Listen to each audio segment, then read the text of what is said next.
O podcast O Novo Hunter é um oferecimento da Lince Tech.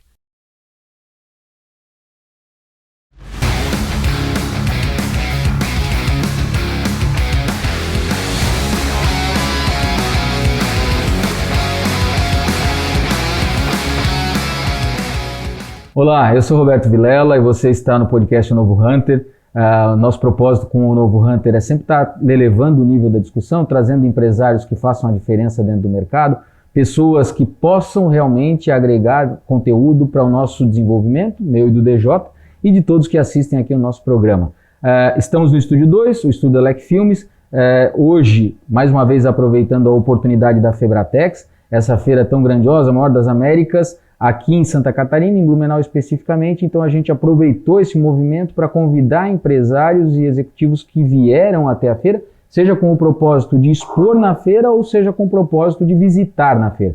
Então hoje a gente tem a honra de ter aqui o Henrique, que vai conversar com a gente já logo na sequência. O DJ vai fazer a apresentação dele e depois o Henrique se apresenta. Bom, primeiro, bem-vindo, Henrique. É bacana a gente trazer um olhar sobre tecnologia, sobre não só impressão ou produtos, mas também as soluções, né, que a Epson pode oferecer para o mercado, e falar também sobre inovação, né? Acho que é bacana a gente ter esse olhar em cima dos desafios que estão se apresentando para o mercado e como que os novos líderes têm que se comportar nesse contexto. Obrigado por ter vindo visitar a gente nesse momento de retomada do mercado, né, que a gente está acompanhando toda a movimentação que está acontecendo. Obrigado. Obrigado a você. Para me apresentar também, obrigado pelo convite, né? É uma honra estar aqui com vocês. Para me apresentar um pouquinho, eu estava até pensando como eu ia tentar consolidar 40 anos de experiência aí, mas pouca gente sabe que eu sempre estive em vendas, e eu comecei vendendo fazendo camiseta em silk screen. Coincidentemente ou não com a Febratex aqui, mas enfim. Sempre em vendas, porque meu pai trabalhava numa seguradora, então ele sempre tinha acesso àquelas cargas eles chamam perdidos, né? Sim. E a gente ia lá e vendia as coisas e tal. E depois eu comecei a entrar na carreira mais profissional. Trabalhei em duas empresas grandes locais, marcas brasileiras, na Gradiente e Editora Abril. No passado, sempre na área de tecnologia, na Editora Abril, na área de tecnologia da revista Veja, e na Gradiente, na área de celulares. Depois disso, tentando resumir bastante, hein? Depois disso eu passei 15 anos na Dell, então sempre na área de soluções, de data center, mercado corporativo.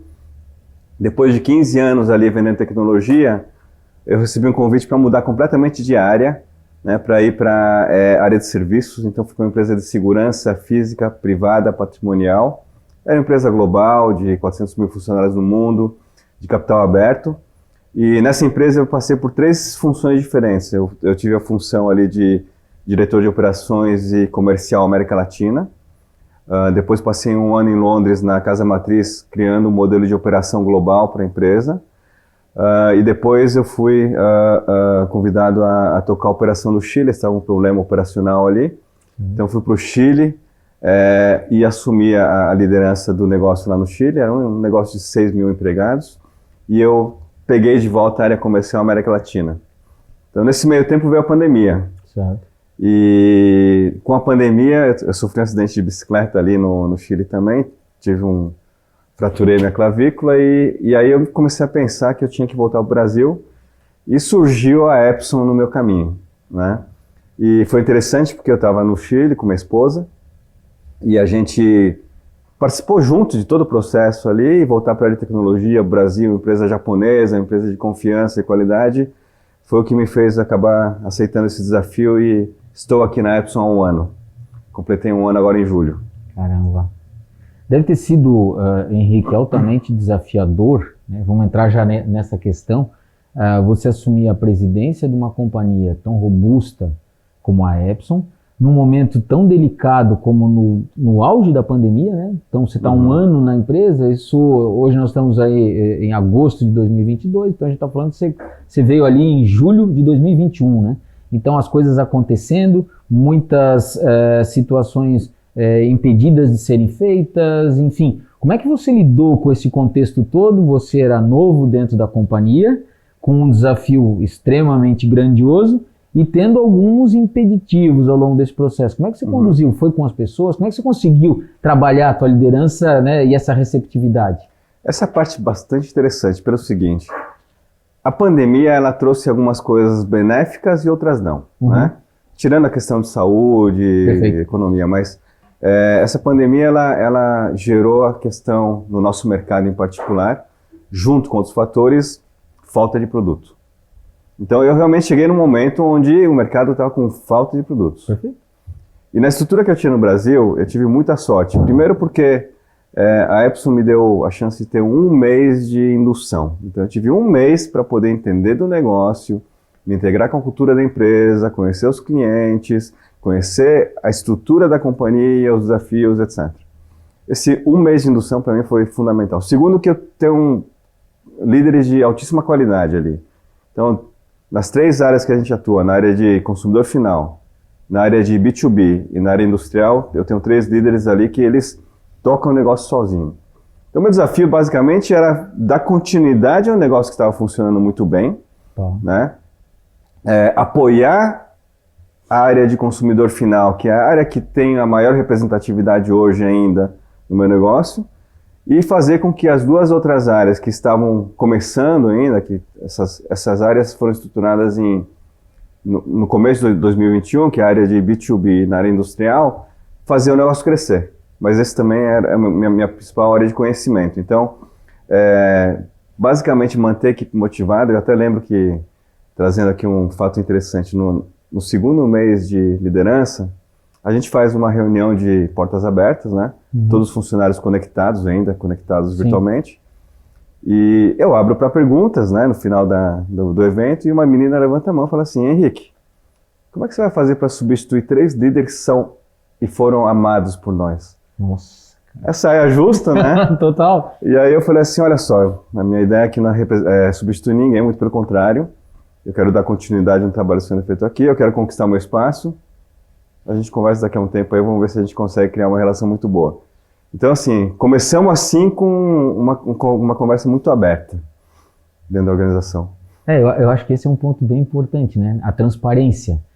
Quando você já começa com uma conversa muito aberta, tem essa habilidade e teve, né, e sabedoria para poder deixar claro que não veio com a proposta de substituir ninguém, de ser tão amado quanto, e sim de fazer o seu papel e trazer o melhor resultado para quem está ali junto com você, eu acho que ali você já ganha muitos pontos sem sombra de dúvida, né? Eu acho isso daí fundamental e extremamente importante. Mas até entrando nessa questão da liderança, você comentou logo na sua apresentação, no teu pitch inicial, de que você, desde o início da carreira, muito jovem, já tinha uma conexão com a área comercial, que é a área da qual eu atuo desde muito tempo.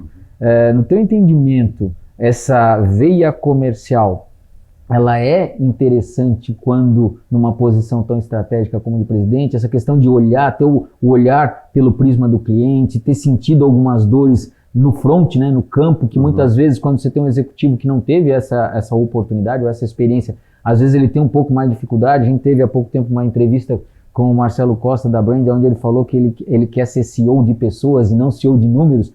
Para você isso faz sentido, essa questão da experiência comercial ajudar no momento da gestão estratégica?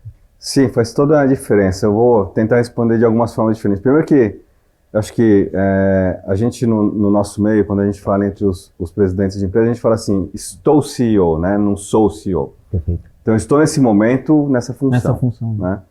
E a questão desse viés da veia comercial, acho que tem uma resposta técnica, mais de mercado, que é o seguinte: várias empresas, mesmo multinacionais, elas são basicamente escritórios comerciais que tem no país. Então o líder do negócio acaba sendo comercial por natureza. Entendi. Tá?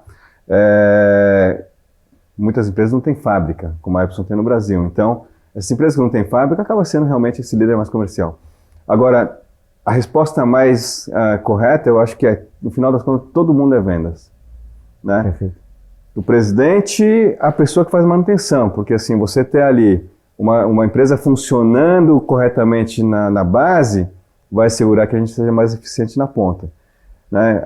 A não ser instituições de caridade, a maior parte das empresas ela busca crescimento sustentável, exposição de marca.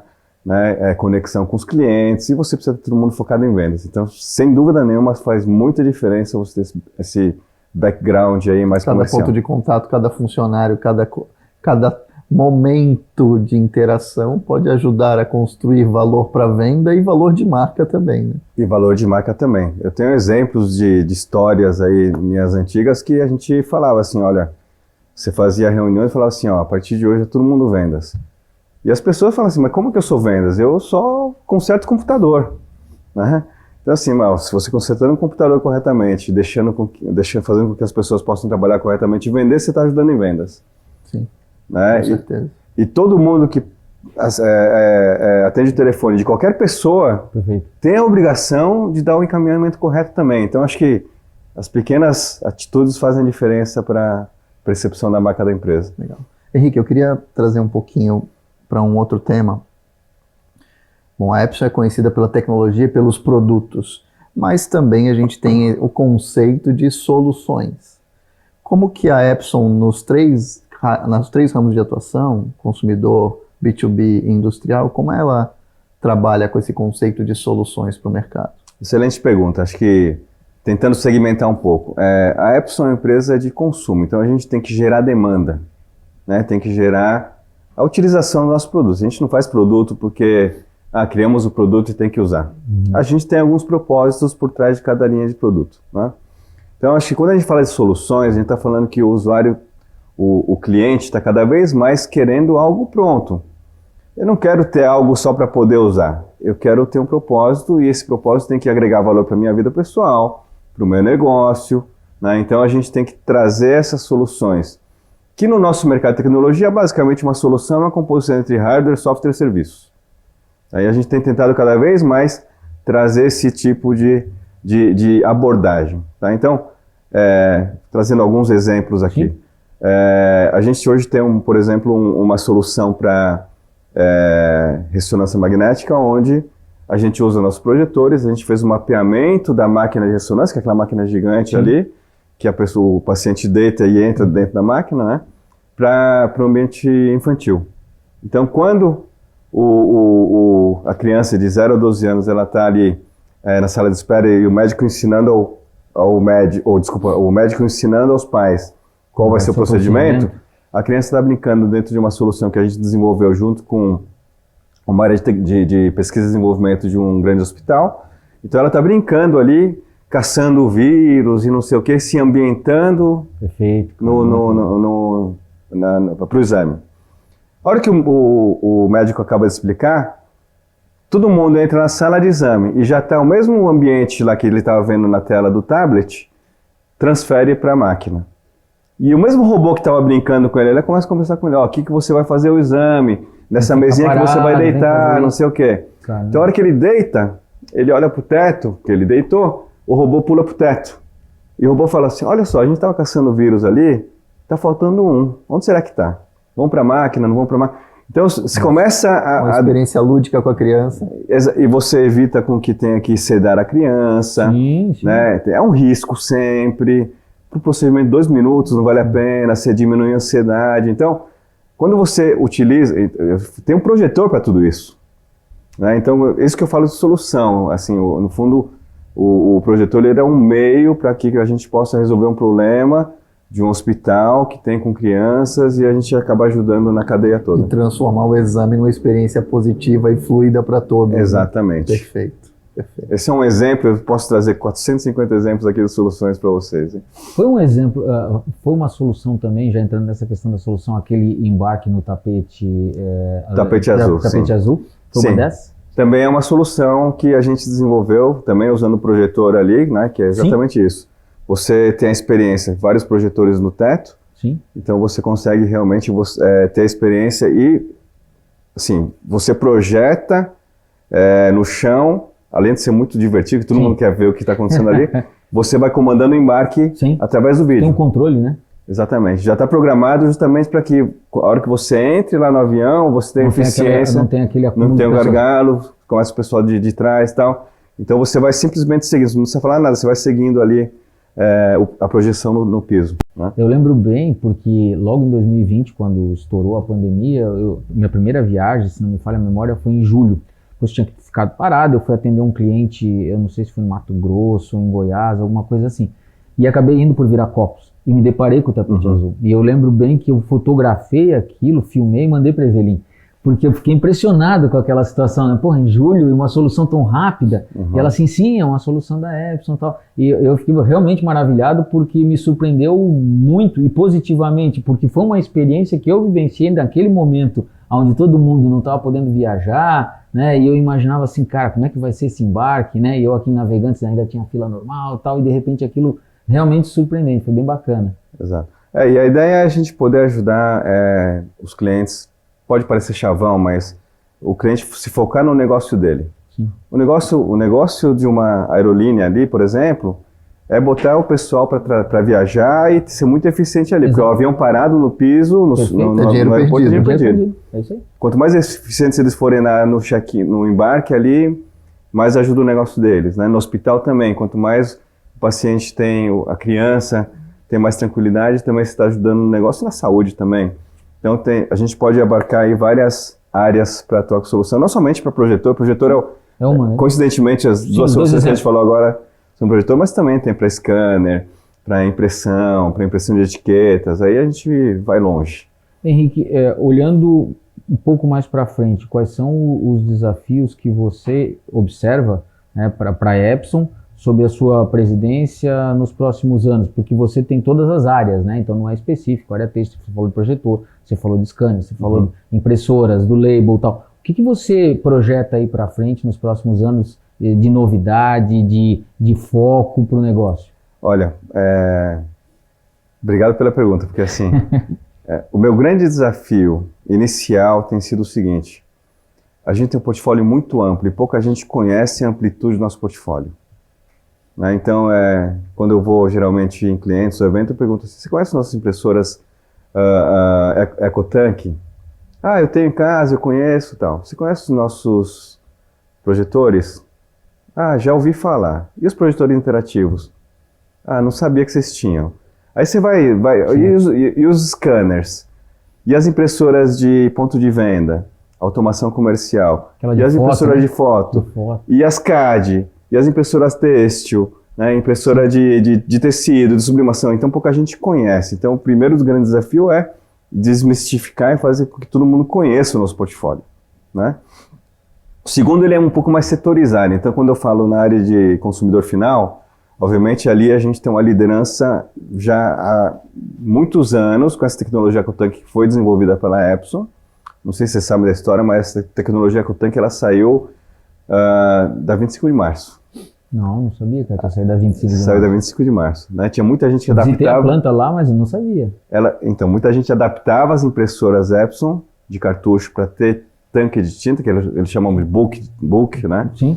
Eles colocavam ali uns tubinhos ali, colocavam uns tanques de tinta ali. A gente, obviamente, pegou essa tecnologia, levamos para os engenheiros e desenvolvemos uma tecnologia com tanque de tinta que privilegia a qualidade no nosso cabeça de impressão.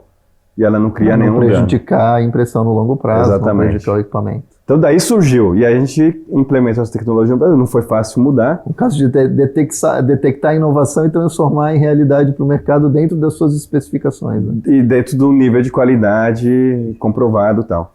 Então assim, essa na área do consumidor final é continuar nesse nível de liderança e continuar crescendo nesse mercado. Na área de B2B é um outro jogo ali também, porque eu tenho uma proposta de valor bastante interessante para governo, para outsourcing de impressão, para scanner, para etiquetas. Então a gente tem ali uma série de soluções que podem ajudar esse mercado, e faz um ano a gente começou a atuar diretamente no mercado de governo, educação, finanças, governo e indústrias. E a gente está tentado aí ajudar o mercado a entender como funcionam as soluções dentro desse mercado. E na área industrial, que aí, inclusive é por isso que a gente está aqui na Febratex, que é fazer com que o nosso... Na verdade, assim, a gente começou no Brasil, toda a área de impressão de tecidos na Epson, ela começou por uma necessidade do mercado brasileiro.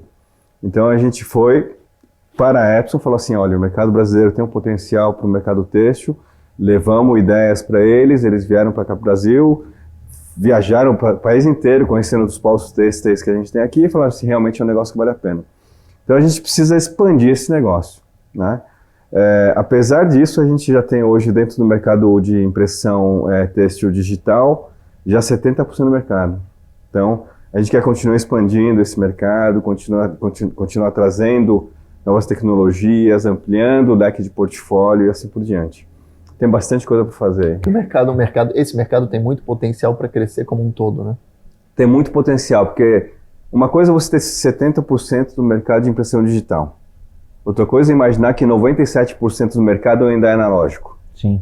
Né, de têxtil. Então, tem uma transformação de paradigma aí para acontecer. Você tem que migrar, né? E aí o mercado vai ter que se adaptar. A gente, como inovador, a gente tem que fazer com que o mercado entenda que ir para a impressão digital é uma tendência. A impressão digital ela traz uma série de benefícios. Sustentabilidade. As nossas máquinas têxteis, por exemplo, de tecido. Enquanto uma máquina tradicional ela gasta entre 80 a 200 litros de água por quilo de tecido, de impressão, a nossa gasta 2 litros. Né? A questão de sustentabilidade, a tendência dos clientes pedirem cada vez mais customização.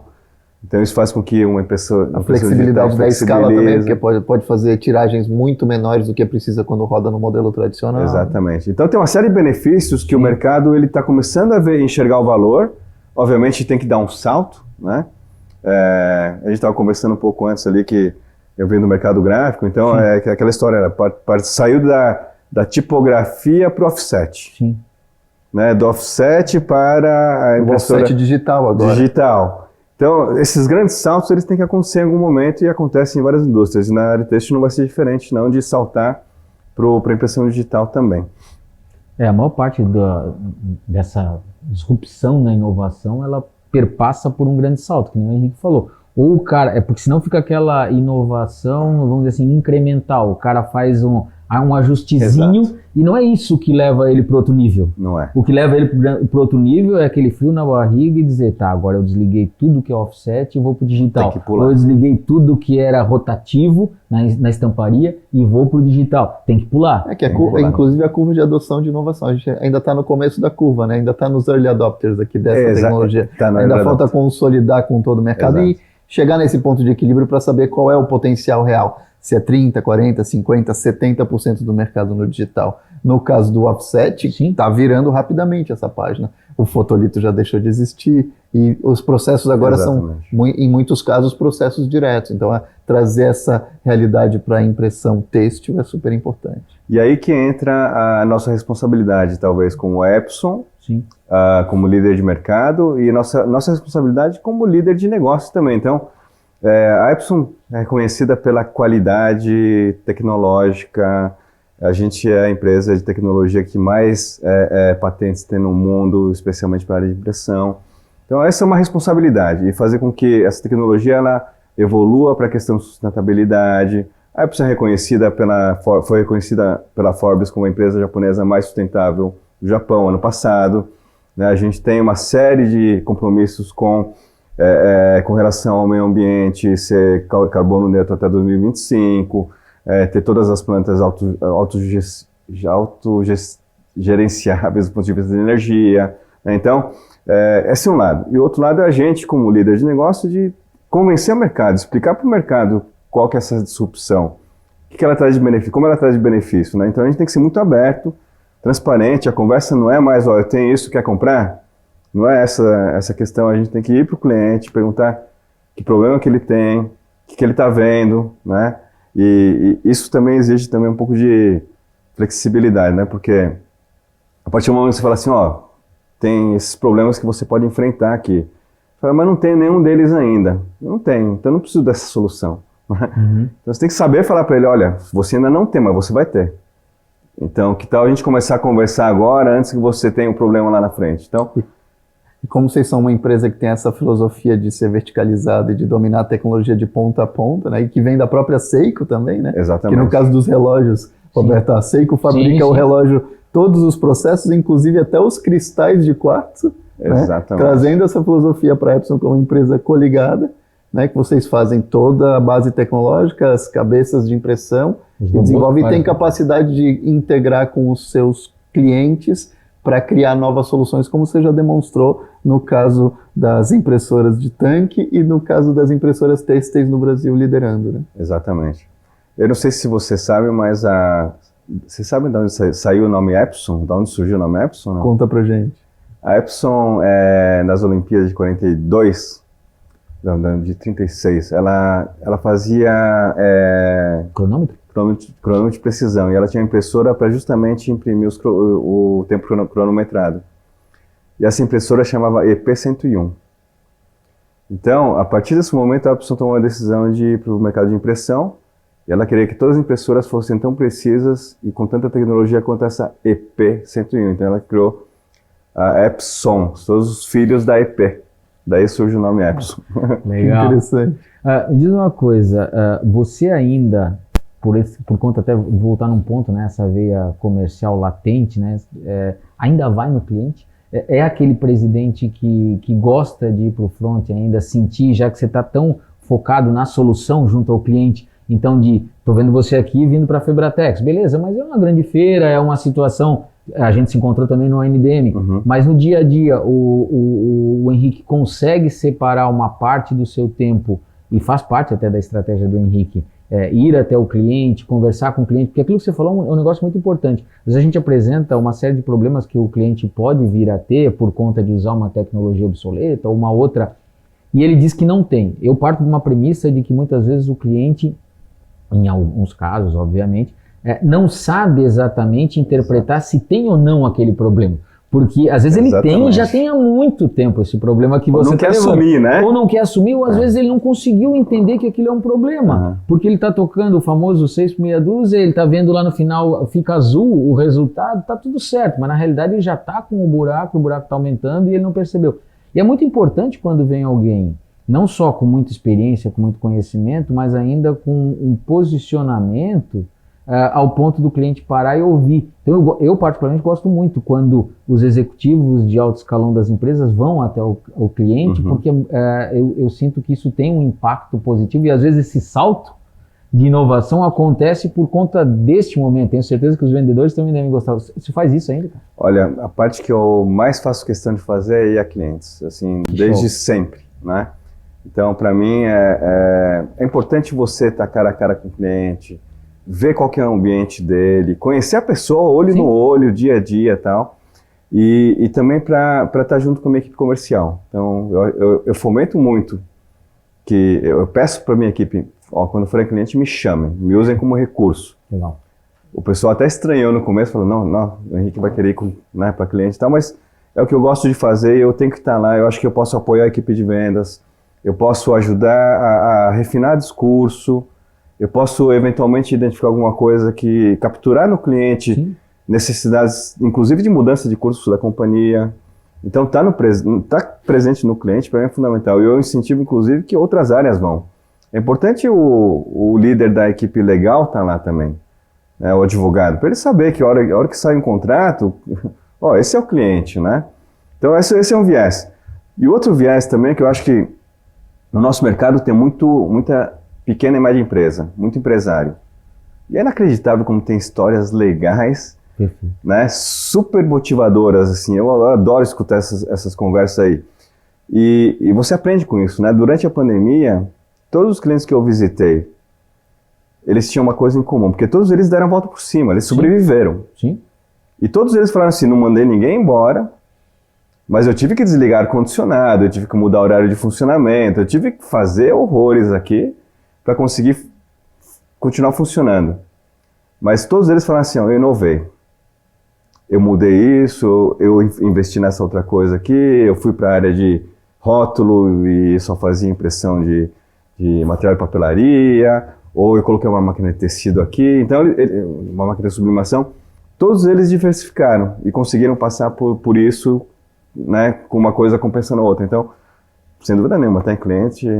É muito bom, né? É muito bom, né? Faz toda a diferença. Sentir o pulso do mercado. Tem que sentir o pulso do mercado, exatamente. E tem uma coisa bem relevante, existe um dado estatístico, inclusive, que comprova a importância de você fazer visitas em um número maior de pessoas, quando você vai em 2 ou 3 pessoas num cliente, e não é à toa que os orientais são muito sábios com relação a isso, normalmente eles vão num comitê, num petit comitê, você tem uma eficácia muito maior e uma taxa de conversão de vendas muito maior do que se você vai sozinho. Isso é dado estatístico. Por quê? Porque sempre alguém que não tem o olhar viciado, no caso você, porque vem mais pontualmente, do que aquele representante ou do que aquele canal que está indo com frequência, está observando alguma coisa paralela e de repente traz aquilo para o contexto ou tira a pressão que num determinado momento está acontecendo naquele processo de negociação, está muito em cima de preço, quanto é que vai fazer, e de repente muda o rumo da conversa, alivia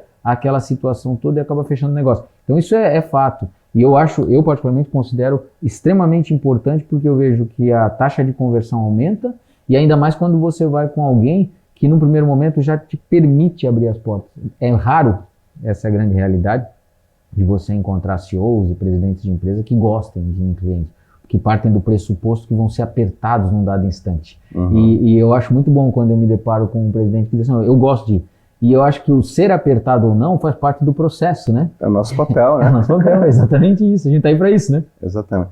Interessante porque, assim, o estar em cliente, ele te dá essa visão mais ampla, e quando você faz treinamentos de vendas, de solução e não sei o que e tal, vendas corporativas, vendas consultivas, você acaba entendendo que você tem vários interlocutores e vários decisores, e cada decisor tem um driver diferente. Perfeito.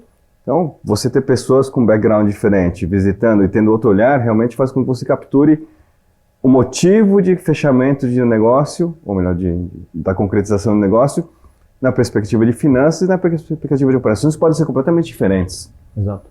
Né? Então você tem que saber fazer a pergunta certa, na hora certa. Então eu acho que sem dúvida escutar é a grande habilidade que eu acho que a gente precisa desenvolver, né? E o cliente ele fala.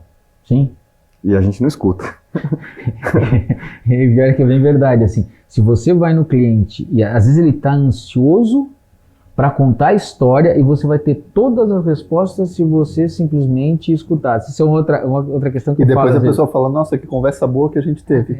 Exatamente. E às vezes o vendedor, cara, é uma característica, né, do vendedor, e a gente tenta mostrar muitas vezes que não é por aí o caminho. Ele subentende que falar, e falar bastante, é o que vai proporcionar um incremento na possibilidade dele fechar um negócio. E é exatamente o contrário do que o Henrique falou agora. É você ouvir. Se você escuta o cliente, na maioria das vezes o cliente te passa todas as informações que você precisa espontaneamente, e inclusive o que você deveria fazer para fechar a venda com ele. Pois é. E você não fecha. Às vezes ele deixa claro que ele não quer um preço arrojado à vista com desconto. Ele quer um parcelamento. Ele não quer um parcelamento, ele quer um preço à vista. Vou te dar um exemplo aqui que é interessante. Eu tinha o mês de Epson, né? E a gente, num grande cliente, o superintendente, né, do cliente veio visitar a gente, então nossa equipe comercial. E eles começaram, tinha uma apresentação de 45 slides em inglês. Estou trazendo esse exemplo mais legal, informalmente para vocês verem como funciona. E aí eles começaram a ensinar, vamos apresentar e tal. E eu tinha batido um papo de 3 minutos com o cliente já tinha falado que legal, é Epson e tal. Eu falei assim, eu chutei o cara debaixo da mesa, falei assim, peraí, segura a apresentação aí.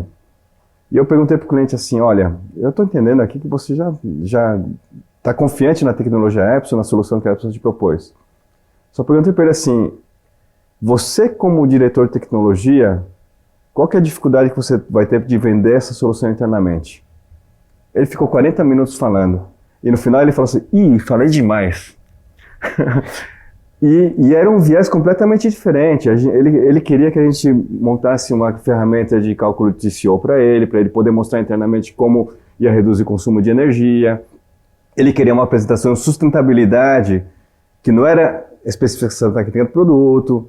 Ele deu toda a lista de coisas que a gente precisava fazer para ele vender o projeto internamente, porque ele já tinha comprado. Melhorou sua posição com ele para outros projetos também. Não, já fechamos esse negócio e ampliou, né? Já. Então, eu acho que é bem o que você falou, tem que escutar. Exatamente isso. Bom, a gente já está avançando aí no nosso tempo. Uma pergunta que a gente sempre faz, né, DJ, para todo mundo que vem conversar conosco aqui no Novo Hunter, qual é a percepção do entrevistado com relação ao perfil do novo Hunter que vai estar nos próximos anos no mercado, até mesmo se o Henrique tivesse neste momento contratando, né, para o time da Epson mais uma pessoa, um executivo para trabalhar junto, enfim, quais são as características, quais são as habilidades, o que o Henrique busca e o que o Henrique identifica como sendo o líder do futuro, né, esse novo Hunter? Olha, excelente pergunta, porque não é uma resposta simples, né? Não. Eu acho que hoje em dia uma das habilidades que o executivo tem que ter é muita flexibilidade, que o cenário muda muito rápido, né? Você tem muitas novas coisas acontecendo, um dia é guerra, outro dia é falta de componente, outro dia é o dólar, agora é a taxa de juros nos Estados Unidos. São situações que vão acontecendo e você tem que ter muita habilidade para poder se antecipar a isso e ir tomando as medidas de precaução e poder crescer num ambiente como esse, né? Isso é um. Segundo, eu acho que cada vez mais a gente precisa de líderes que saibam escutar. Escutar não é só o cliente, não. É escutar os funcionários, escutar seu reporte direto, escutar o reporte do reporte, né? Porque muitas vezes o seu diretor lá, ele não vai falar o que a sua equipe está pensando. Tem que falar direto com ele também, sem filtros, né? Essa transparência na comunicação com os funcionários é super importante. E uma coisa que para mim, foi bastante surpreendente na Epson é a transparência com o cliente. A Epson ela é reconhecida nesse mercado por ser muito transparente. A gente tem falado, é isso.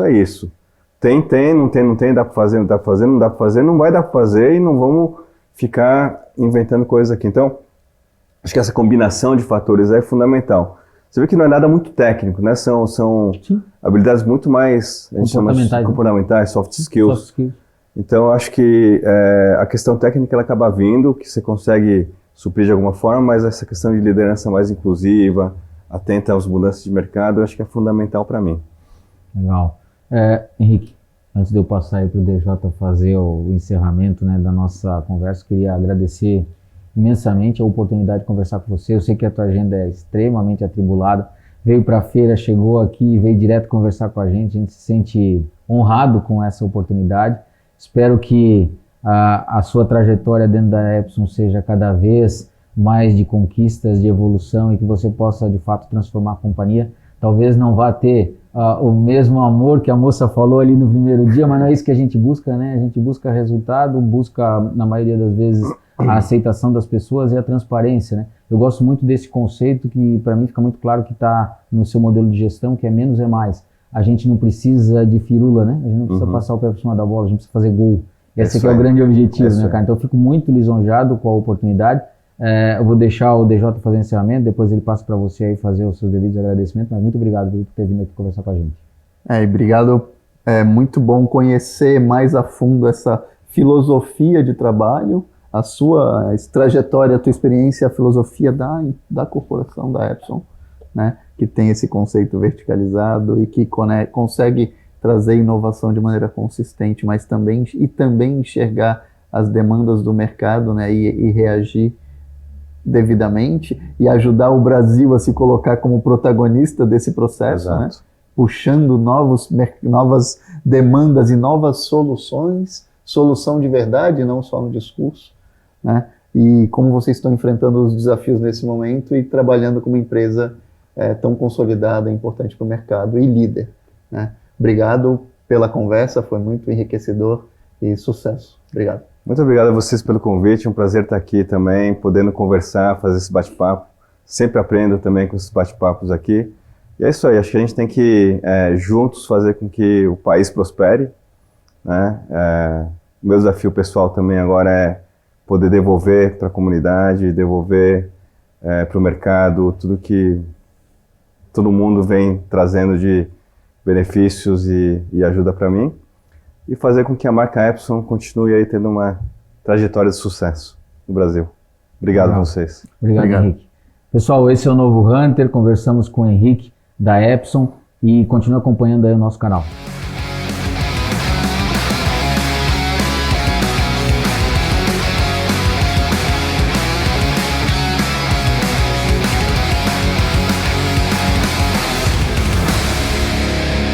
Podcast O Novo Hunter. Oferecimento Lince Tech, potencializando negócios através de pessoas, tecnologia e inovação.